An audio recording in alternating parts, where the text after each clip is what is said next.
Shalom Uvracha, qu'Akadosh Baruch Hu protège, vous donne la santé, la joie, Keneratson. Je vous souhaite, Be'ezrat Hashem, une très bonne fête de Pessah pour vous, pour toute la famille Keneratson. Je sais que autour de la table de la fête, toute la famille va être présente. La seule fête que chaque famille juive veut être réunie avec sa famille. C'est la fête de Pessah. C'est la seule fête que on veut. Pourquoi? Quelle est la raison que c'est que la fête de Pessah, que tout le monde veut être réuni avec sa famille et tout le monde? Ben parce que ça nous rappelle qu'à Pessah, on venait tous à Yerushalayim pour sacrifier le Korban Pessah. Ça nous rappelle. Donc et en plus, on pouvait s'associer pour faire le sacrifice de Pessah. On pouvait être jusqu'à, je sais pas, 100 familles. Alors vous imaginez à l'époque combien la famille, avec les parents, les grands-parents, les oncles, les tantes, et les cousins, les cousines, et les enfants. Vous imaginez combien ils étaient. Alors tous, ils vont s'associer avec un sacrifice de Korban Pessah. Alors c'est resté que jusqu'à maintenant, on veut passer Pessah ensemble. Tout le monde veut être Pessah, on veut passer Pessah avec. Ça nous rappelle lorsqu'on était tous à Yerushalayim pour faire le sacrifice de Pessah. Et que ce sacrifice-là, il se faisait avec une grande ambiance. Bon, maintenant on n'a pas de Beth Amikdash. Alors on fait Pessah ensemble. Regardez l'histoire de Rabbi Akiva, dans la Haggadah, qui était réunie avec tous les rabbanim, accoudés, et toute la nuit, ils parlaient de la sortie de l'Égypte. Jusqu'à que tellement qu'ils étaient dans l'histoire de l'Égypte, jusqu'à qu'ils n'ont pas vu l'heure passer, et que leurs élèves, ils sont venus leur dire, Raboteno, c'est l'heure de faire Kriyat Shema maintenant. Et Hachem n'a pas voulu que cette grande tzadikim qu'ils étaient en train de parler de la sortie de l'Égypte, et Hachem n'a pas voulu qu'il faut une faute. Alors Hachem leur a envoyé les élèves qui les ont rappelés. Ils étaient tellement en profondeur dans l'histoire. Vous voyez que la réunion, même les rabbins entre eux, ils vont se réunir et parler de la sortie de l'Égypte toute la nuit, parler du miracle que Hachem a fait. Donc c'est la seule fête qu'elle réunit les familles, qu'elle nous réunit. Mes amis, étant donné que je parle de Rabbi Akiva, et je vais parler aussi de Moshe Rabbeinu, il y a quelque chose que nous allons essayer de comprendre. On sait que Moshe Rabbeinu, c'était un homme très humble. Comme la matzah. La matzah, c'est la matzah qui est fine. Il n'y a pas de levure, il n'y a pas de hametz qui l'a fait grossir. Moshe Rabbeinu, il n'y avait pas en lui une goutte de levure, une goutte de hametz. Il était matzah toute sa vie. Ish Moshe Anav. À tel point que dans la paracha de Veikra, lorsque Hachem il l'a appelé, alors Moshe Rabbeinu alav shalom, au moment qu'il a écrit toute la Torah, il était arrivé à écrire Veikra, lorsque Hachem il l'a appelé, il n'a pas voulu écrire le Aleph dans Veikra. Il a voulu écrire avec le Veikar, que Hachem il a apparu à Moshe Rabbeinu comme coïncidence. Et Hachem il dit à Moshe Rabbeinu, non, tu écris Aleph, parce que ce n'est pas une coïncidence. Moi, je ne suis pas venu chez toi par coïncidence. Moi, si je suis venu te parler, c'est parce que je veux te parler. Ce n'est pas une coïncidence. En plus, les Juifs, qu'est-ce qu'ils vont dire? Que je t'ai donné les mitzvot par coïncidence. Les choses qui se font par coïncidence, ils ne sont pas acceptables. Non, je t'ai appelé. D'accord, tu veux pas écrire le Aleph en grand, alors écris-le en petit. Ah, maintenant, mes amis, je me suis posé une question. On dit que Akadosh Baruch Hu respecte le désir des tzadikim. Pourquoi Hachem n'a pas accepté le désir de Moshe Rabbeinu? Pourquoi Hachem n'a pas voulu accepter son désir? Que Aleph, c'est pas la peine d'écrire. C'est le désir de Moshe Rabbeinu. Que Moshe Rabbeinu, il ne veut pas se sentir orgueilleux que Hachem, il l'a appelé. Mes amis, là, la Torah veut nous apprendre quelque chose de magnifique. La grandeur de Moshe Rabbeinu. C'est quoi la grandeur de Moshe Rabbeinu? Si la Torah, elle n'aurait pas écrit ce Aleph dans Vaikra, ce Aleph qui représente que Hachem, il aimait Moshe Rabbeinu, que Moshe était Anav, comment on va savoir que Moshe Rabbeinu il est Anav? C'était important pour Akadosh Baruch Hu de ne pas écouter Moshe Rabbeinu et de lui dire, ok, tu ne vas pas écrire le Aleph en grand, mais écris le Aleph en petit. Pour que nous, on apprend combien Moshe Rabbeinu, il se voyait petit devant Akadosh Baruch Hu. On connaît ce qu'il dit, le Admor Melexander, il dit, de plus qu'un juif, il se voit petit, alors il voit Akadosh Baruch Hu grand. Mais lorsque le juif, il est orgueilleux, et il se voit grand, alors il voit Hachem petit. Oui, mes amis. Oui, mes amis. C'était important pour Hachem de forcer Moshe Rabbeinu à écrire le Aleph petit pour que nous, on sache la grandeur de Moshe Rabbeinu. Que Moshe Rabbeinu, Hachem, il l'a forcé à écrire le Aleph. Parce que Moshe Rabbeinu n'a pas voulu qu'on écrit le Aleph. Tellement qu'il était humble. Mes amis, on dit Kol ma de'avid rahamana etav avid. Tout ce que Hachem il le fait pour le bien. Et si Hachem il a forcé Moshe Rabbeinu pour écrire le Aleph, c'est pour le bien. Et c'est quoi le bien? Que nous on apprend. Qui était Moshe Rabbeinu? Je voudrais vous raconter une histoire de Rabbi Akiva. Rabbi Akiva, une fois, il est parti dans un village. Et dans ce village-là, il n'y avait pas où dormir. On dirait que personne ne voulait l'accueillir. À l'époque, les gens voyageaient avec un âne. Ils avaient aussi le réveil. Le réveil, c'est le coq. Et bien sûr, une bougie pour éclairer la nuit. Donc, il a vu que personne ne veut l'accepter.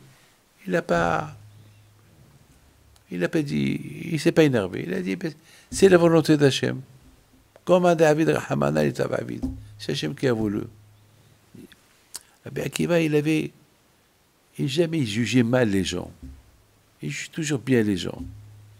Au milieu de la nuit, il y a une bête qui a tué l'âne. Oh là là, Rabbi Akiva a dit, comment je vais voyager demain? Et voilà, il voit le chat qui arrive, il tue le coq, il a pris le coq, il a dévoré le coq. Oh là là, bon, c'est Hachem qui a voulu. Et après, il y a eu un vent, il a éteint la lumière. Donc le pauvre Rabbi Akiva, il est resté sans le coq, sans le cheval, sans l'âne, et sans la lumière. Et qu'est-ce qu'il dit? Au lieu qu'il dit à Hachem, pourquoi tu me fais ça? Et en plus, je dors dans la rue. Il a dit, comme David Rahamana, l'État va tout ce qu'Hachem il le fait pour le bien. Hachamim nous raconte que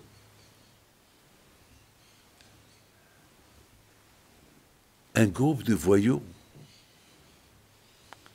ils sont rentrés dans le village, ils ont massacré les gens, ils ont vidé, ils ont volé, ils ont pris en captivité les gens. À l'époque, ils faisaient du business des hommes, ils les vendaient comme esclaves. Et Rabbi Akiva a dit, bon, Hachem, que je n'étais pas là-bas. J'aurais été là-bas, on m'aurait tué, peut-être on m'aurait pris en captivité. Donc, bon, Hachem, tout ce qu'Hachem il a fait pour le bien.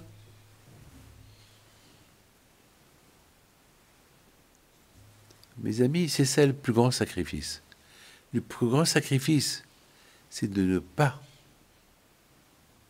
dire pourquoi. Malheureusement, l'être humain, il est comme ça. Lorsqu'on a un problème, on dit pourquoi et pourquoi et pourquoi. Eh bien, Akiva, il n'a pas dit pourquoi. Le contraire. Tout ce que Hachem a fait, il a fait pour le bien. Il y avait une fois, Rab Zosha, et il y avait deux frères, Rab Zosha et les Melizinsk. C'est deux frères en Pologne. Il y a un juif qui vient chez Rabbi Elimelech, il lui dit, Monsieur le rabbin, vous pouvez me dire pourquoi Hachamim lui disent, de la même façon qu'on dit merci à Hachem pour le bien, on doit dire merci à Hachem pour le mal. Je comprends, pour le bien, on dit merci à Hachem, mais pour le mal, pourquoi je vais dire merci à Hachem? Il n'y a que du mal.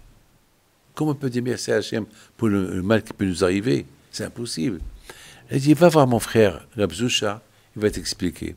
Il va chez son frère, il lui dit, j'ai posé une question à ton frère, et il m'a dit que je la pose à toi. Je lui ai dit, laquelle? Il dit, pourquoi on dit merci à Hachem pour le mal qui nous arrive? C'est bien de dire merci à Hachem pour le bien qui nous arrive, pas pour le mal. Il lui a dit, mais quel mal? De quel mal tu parles? Ben, il lui a dit, lorsqu'il nous arrive un mal, on doit dire merci à Hachem. Il a dit, écoute-moi, moi jusqu'à maintenant, grâce à Dieu, j'ai vu que du bien. Je n'ai jamais vu du mal venir d'Hachem. Ça veut dire que, même le mal qui m'arrive, je ne vois pas du mal dans le mal. Je vois que le bien dans le mal. C'est extraordinaire de vivre comme ça, dormir avec des problèmes avec Hachem, et se réveiller le matin, et j'ai pas de problème. Comment? Ben, le fait déjà que je suis réveillé, grâce à Dieu, c'est plus que tout. Tout à l'heure, j'ai vu un monsieur qui avait une sale tête. Il avait l'air d'avoir des problèmes. Alors je lui dis, tu es parti dormir hier soir avec les problèmes, et tu te réveillais avec les problèmes, ça se voit dans ta tête. Il dit, merci Hachem. Et tu vois, il a fait un sourire. Tu dis, ouais, mais attends, allez, c'est comme ça. C'est ce qu'il dit Rabbi Akiva. Pourquoi des fois il y a des choses qu'on ne comprend pas? Hachem, il a des raisons pourquoi il les fait. Il faut bien les accepter. On n'a pas compris pourquoi Moshe Rabbeinu, alav shalom, pourquoi Kadosh Baruch Hu, il a forcé à écrire qu'il est anav. Moshe Rabbeinu ne voulait pas écrire qu'il est humble. Mais Hachem, il a forcé, il dit, écris-le. Vous imaginez, Moshe Rabbeinu, il a écrit. Et alors quoi?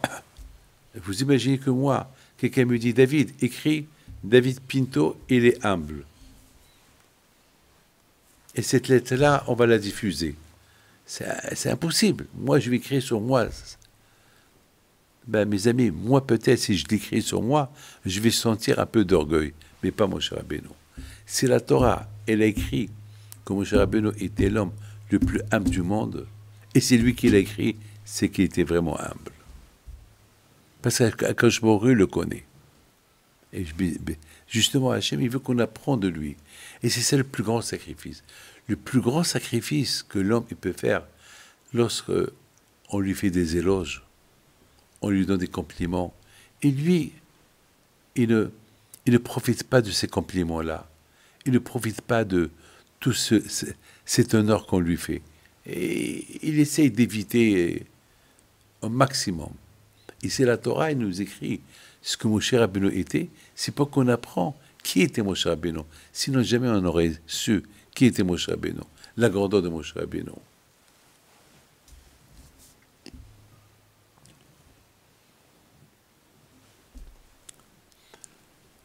À Bretagne, je voudrais vous raconter une belle histoire. Une fois, j'avais besoin d'argent. Mais je ne savais pas comment les demander. Et un monsieur est venu chez moi. Un monsieur très riche. Et il m'a montré une affaire qu'il veut acheter. Et à côté de cette affaire, dans la photo, il y avait là-bas comme un château d'eau ou un stock de l'eau. Je dis, tu vas acheter ça aussi? Il m'a dit, non, non, ça non, ça non, ça non.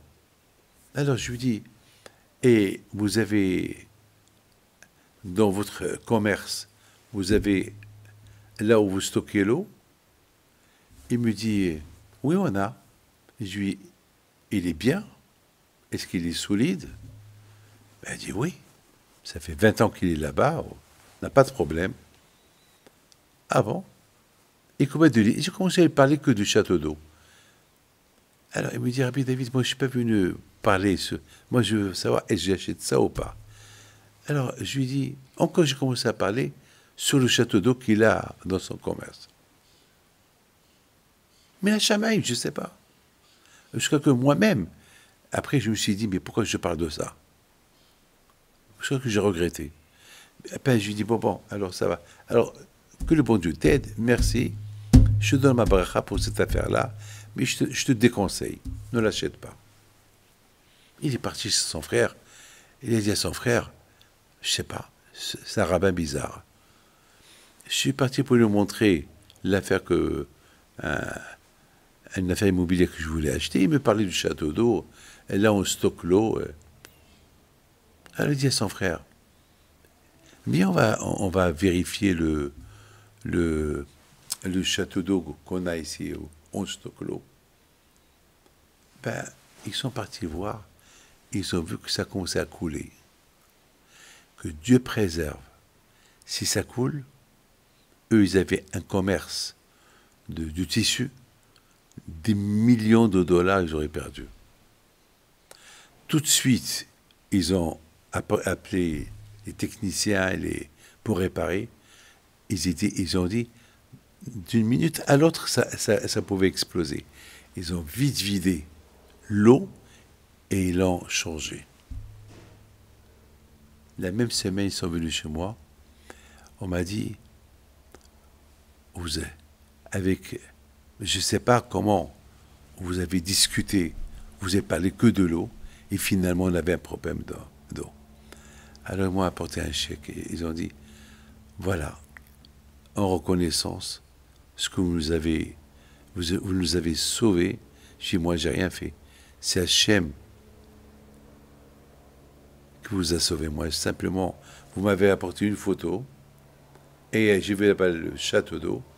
Mais finalement, je ne sais pas, Hachem, il a détourné ma tête pour que je parle que de ça.